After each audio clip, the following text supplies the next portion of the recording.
បាទជំរាបសួរបងប្អូនទាំងអស់គ្នាថ្ងៃនេះយើងគឺជាថ្ងៃទី21ខែ4ឆ្នាំ2026ត្រូវនឹងថ្ងៃអង្គារហើយថ្ងៃ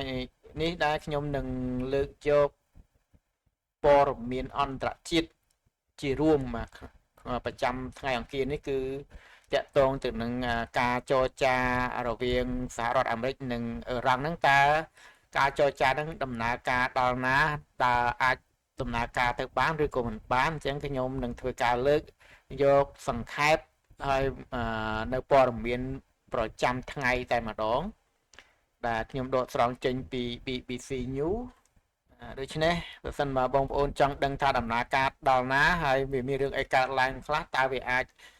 កិច្ចប្រជុំនឹងជាមួយអាមេរិកជាមួយនឹងអ៊ឺរ៉ង់ហ្នឹងតើអាចដំណើរការទៅបានឬក៏មិនបានអញ្ចឹងបងប្អូនអាចស្ដាប់វីដេអូនេះតាំងពីដើមដល់ចប់ទៅបងប្អូននឹងអាចដឹងថាទៅរួចឬក៏មិនរួចសេចក្តីថ្លែងការណ៍នេះមានន័យថាភាពមិនច្បាស់លាស់កំពុងកើតមានឡើងជំវិញកិច្ចពិភាក្សាសន្តិភាពរវាងអាមេរិកនិងអ៊ឺរ៉ង់ខណៈពេលដែលការបរិច្ឆេទកំណត់បទឈប់បាញ់កាន់តែខិតមកជិតដល់បាទមានអសានុបាទនៃបទឈប់បាញ់កាន់តែខិតជិតមកដល់ប្រធានាធិបតីអាមេរិកលោកដូណាល់ត្រាំបានបញ្ជាក់ជាថ្មីនៅថ្ងៃនេះថាលោកមិនចង់ពន្យាពេលកំណត់នៃបទឈប់បាញ់ថ្មីជាមួយអ៊ឺរ៉ង់ទេដែលនឹងត្រូវបញ្ឈប់នៅល្ងាចថ្ងៃពុធមកនៅអាមេរិកនោះទេ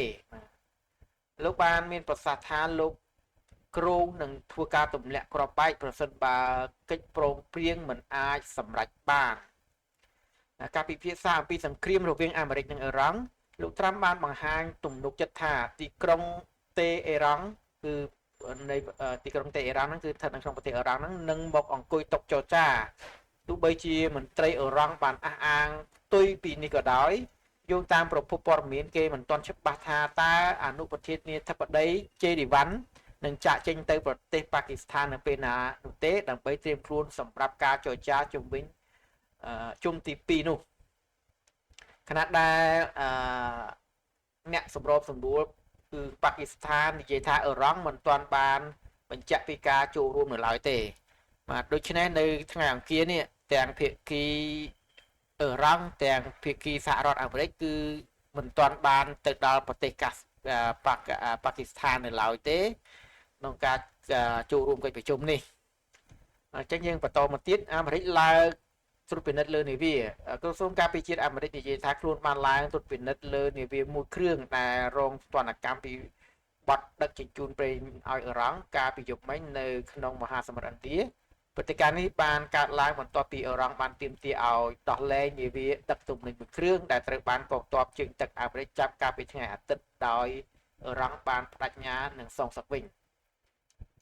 យ៉ាងសង្ខេបសេចក្តីមកស្ថានភាពកំពុងមានភាពតានតឹងខ្លាំងហើយដោយអាមេរិកនិង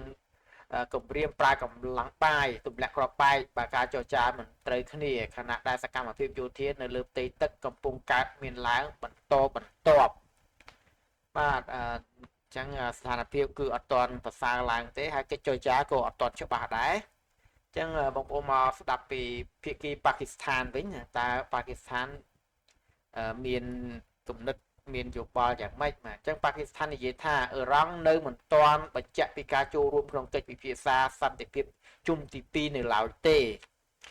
ស្ថានភាពបច្ចុប្បន្នរដ្ឋមន្ត្រីក្រសួងព័ត៌មានប៉ាគីស្ថានលោកអាត់តាឡាតារ៉ាបានបង្ហោះលើបណ្ដាញសង្គម X ថាអ៊ឺរ៉ង់នៅមិនទាន់ផ្ដល់ការបញ្ជាក់ជាផ្លូវការថានឹងបញ្ជូនប្រតិភូចូលរួមកិច្ចពិភាក្សាសន្តិភាពនៅទីក្រុង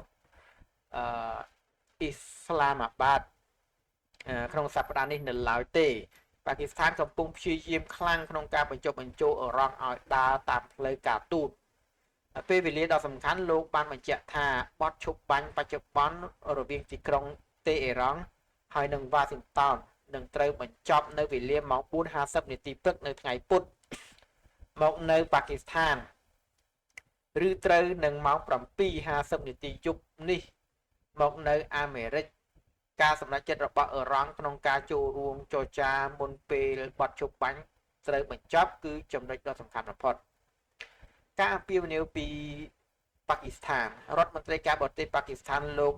មូហាម៉ាត់ អ៊ីស្ហាដាបានជំរុញឲ្យទាំងអាមេរិកនិងអ៊ឺរ៉ង់ពិចារណាពជាពេលបត់ឈប់បាញ់ដើម្បីទុកឱកាសឲ្យការចរចានិងផ្លូវការទូតអាចដំណើរការទៅមុខបានភាពផ្ទុយគ្នានៃព័ត៌មានអ្នកនាំពាក្យក្រសួងការបរទេសអ៊ឺរ៉ង់លោកអ៊ីមែលបាហែលបាននិយាយការពីម្សិលមិញថាប្រទេសលោកមិនទាន់មានផែនការសម្រាប់ការចរចាជុំបន្ទាប់នៅឡើយទេទោះបីជាមានប្រភពព័ត៌មានខ្លះធ្លាប់ប្រាប់ CNN ថាអ៊ឺរ៉ង់នឹងបញ្ជូនប្រតិភូមកក៏ដោយភាគីអាមេរិកអនុប្រធានាធិបតីអាមេរិកលោក J.D. Vance ត្រូវបានគេរំពឹងថានឹងធ្វើដំណើរមកកាន់ប្រទេសប៉ាគីស្ថាននៅថ្ងៃនេះជាមួយរដ្ឋមន្ត្រីជាន់ខ្ពស់ដទៃទៀតប៉ុន្តែបច្ចុប្បន្នលោកនៅរដ្ឋធានី Washington នៅឡើយទេហើយគេមិនទាន់ដឹងច្បាស់ថាលោកចាក់ចេញនៅពេលណានោះដែរតើអូខេបាទអញ្ចឹងអ្វីគឺអត់ទាន់ដំណើរការទេភាគីទាំងសងខាងអត់ទាន់ចូលទៅដល់ទឹកដីប៉ាគីស្ថាននៅឡើយទេឥឡូវយើងចូលមកបន្តបន្តិចទៀតសមាជិកសភាអឺរ៉ុប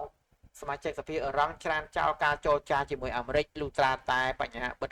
ផ្ទុកផ្លូវទឹកត្រូវបានដោះស្រាយការបដិសេធការចរចាសមាជិកសភាអឺរ៉ង់លោកអាម៉ាត់ណាដេរីបានបញ្ជាក់ថាមិនទាន់មានក្រុមចរចាអឺរ៉ង់ណាម្នាក់ធ្វើដំណើរទៅកាន់ប្រទេសប៉ាគីស្ថានដើម្បីពិភាក្សាជាមួយអាមេរិកនោះទេលោកបានសង្កត់ធ្ងន់ថាទីក្រុងតេអ៊ីរ៉ង់នឹងមិនធ្វើការចរចាឡើយលុះត្រាតែបញ្ហានៃការបិទផ្ទុកផ្លូវទឹកត្រូវបានដោះស្រាយការច្រានចោលព័ត៌មានលោកណាដេរីក៏បានបញ្ជាក់ដែរថារបាយការណ៍ដែលថាមានប្រតិភូអ៊ឺរ៉ង់ទៅប៉ាគីស្ថាននោះគឺជារឿងកុហកទាំងស្រុងការបញ្ជាក់ពីប៉ាគីស្ថានព័ត៌មាននេះស្របទៅនឹងអ្វីដែលរដ្ឋមន្ត្រីព័ត៌មានប៉ាគីស្ថានលោកអាទូឡាតារ៉ាបានលើកឡើងកាលពីព្រឹកមិញដាក់ថាអ៊ឺរ៉ង់នៅមិនទាន់បានបញ្ជាក់ពីការចូលរួមក្នុងកិច្ចពិភាក្សាសន្តិភាពក្នុងសប្តាហ៍នេះនៅឡើយទេសរុបមកអ៊ឺរ៉ង់កំពុងដាក់លក្ខខណ្ឌដាច់ខាតថាគេនឹងមិនចូលតុចរចាឡើយដរាបណាអាមេរិកមិនទាន់បញ្ឈប់មិនទាន់ឈប់បិទស្ទប់ផ្លូវទឹកឬដោះលែងនាវាដែលត្រូវបានខាត់ទុកនោះអូខេឥឡូវមកជាចុងក្រោយយើងដឹងពីខាងលោកជេរីវ៉ាន់វិញតើលោកជេរីវ៉ាន់គឺកំពុងតែធ្វើអ្វីបាទអញ្ចឹងលោកជេរីវ៉ាន់នឹងចូលរួមប្រជុំនៅសេតវិមានគណៈការចរចាចាក់ចេញទៅកាន់ប្រទេសប៉ាគីស្ថាននៅមិនទាន់ច្បាស់លាស់ភាពពញាពេលធ្វើដំណើរប្រភពដែលដឹងពីកិច្ចចរចាបានប្រាប់ CNN ថាគេនៅមិនទាន់ដឹងច្បាស់ថាតើអនុប្រធាននៃតំបន់ជេរីវ៉ាន់នឹងចាក់ចេញពីទីក្រុង Washington ទៅកាន់ប្រទេសប៉ាគីស្ថាននៅពេលណានោះទេការប្រជុំមិនទាន់នៅសេតវិមានកំពុងគ្រោងរៀបចំកិច្ចប្រជុំបន្ថែមទៀតនៅថ្ងៃអង្គារនេះដើម្បីពិភាក្សាអំពីផ្លូវដែលត្រូវបន្តទៅមុខហើយលោកវ៉ាន់នឹងត្រូវចូលរួមក្នុងកិច្ចប្រជុំទាំងនោះមន្ត្រីសេតវិមានម្នាក់បានបញ្ជាក់ថាទាំងនេះគឺជាកិច្ចប្រជុំគោលនយោបាយបន្ថែមបញ្ហាដែលនៅសេសសល់ការតាមគម្រោងដើមលោកវ៉ាន់ត្រូវចាក់ចេញទៅទីក្រុងអ៊ីស្រាអែលទៅទីក្រុងអ៊ីស្លាមាបាត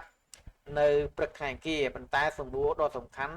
ដែលនៅសេសសល់គឺតើប្រតិភូអ៊ឺរ៉ង់នឹងមកបង្ហាញខ្លួនដែរឬទេគិតត្រឹមចុងព្រឹកថ្ងៃអង្គារអ៊ឺរ៉ង់នៅមិនទាន់បានបញ្ញាចិត្តក្នុងការបញ្ជូនមន្ត្រីរបស់ខ្លួនទៅកាន់ប៉ាគីស្ថានសម្រាប់ការចរចាជុំទី2នៅឡើយទេអូខេអញ្ចឹងសក្ខីសេចក្តីមកភាគីអាមេរិកហាក់ដូចជាកំពុងបង្អក់ដំណើរលុះត្រាតែមានការបញ្ជាក់ច្បាស់ថាអ៊ឺរ៉ង់នឹងមកចូលតុចរចាដែរបើមិនដូច្នោះទេការធ្វើដំណើររបស់អនុប្រធាននាយកដ្ឋានជេរីវ៉ាន់អាចនឹងក្លាយជាការឥតប្រយោជន៍បាទនេះគឺជាព័ត៌មានសរុបរួមក្នុងថ្ងៃអង្គារនេះ